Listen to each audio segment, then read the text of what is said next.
Hi there. Today's question is related to costs associated with mergers and acquisitions and integration.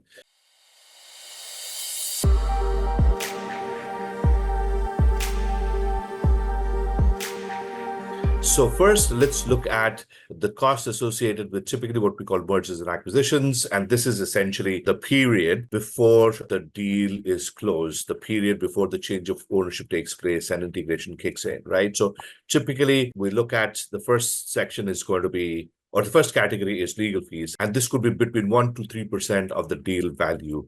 Lawyers are involved in due diligence, contract drafting, negotiations, term sheets, and regulatory compliance. Similarly, there could be investment bankers or M&A advisors who would be involved. Their fees would be between 1% and 5%. They could help you with deal sourcing. They could help you with structuring the deals, negotiations, etc. Smaller deals tend to have higher percentages compared to the larger deals where the percentages go down for bankers and M&A advisors. The third category is brokers, finders fees, and this could again range between 0.5 to 2%. So they are usually independent brokers who help to connect buyers and sellers.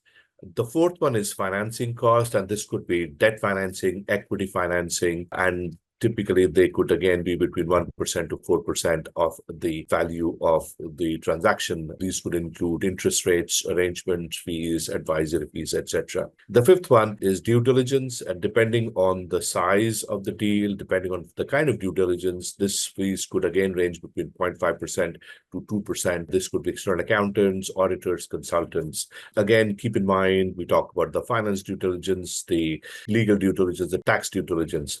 If you talk about technology due diligence or HR due diligence, then you need to think of additional costs. The next category is regulatory and compliance fees, and that could be anywhere between 0.1 to 1%. This is all around regulatory filing, antitrust reviews, and necessary permits. And then the next category is the management and retention bonuses. Keep in mind that some of the managers would get involved in the pre-closing stage, and therefore a certain retention needs to be kicked in at that point in time. This typically could vary between 1% and 3%, and this is restricted primarily to the senior-most management layer and sometimes very specific high-performing managers. And the last one is what we call post-merger planning and design. This is not the actual exercise of post-merger integration, but just the planning and design. And this could again be around 1% to 2%. And these people are essentially involved, let's say, around due diligence or just after due diligence stage to do the initial design and planning of integration. So that's in a nutshell what we look at. So legal fees is about 1 to 3%. Investment bankers or advisors could be 1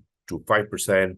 Brokers could be between 0.5 to 2%. Financing is between 1 to 4%. Due diligence could be between 0.5 to 2%. Regulatory and compliance could be between 0.1 to 1%. Management and retention bonuses could be between 1 to 3%. And post-merger integration consulting could be between 1 to 2%. Now, you may be asking, Anirvan, how about the post-merger integration? And this is where a lot of companies make mistake. They do not put adequate budget, and sometimes they even forget to put any considerable amount of budget for post-merger integration. Post-merger integration typically is between 5 to 15% of the value of the transaction. It again depends on lots of different factors: deal size, industry, complexity of integration, scope of integration, speed of integration. Keep in mind, you may have already seen the components that make a budget of integration. This would include consolidation of real estate, employee redundancies. This could include consolidation of management layer. This could include consolidation of IT systems. Apart from that, there could be HR agencies that are involved. There is an integration management team that needs to be paid. So there is a considerable amount of money that needs to be spent during the post-merger integration. So, and that's roughly about 5 to 15%, again, depending on the size, etc. So this was, in a nutshell, typically the costs associated with M&A and post-merger integration. Hope you found value in this video.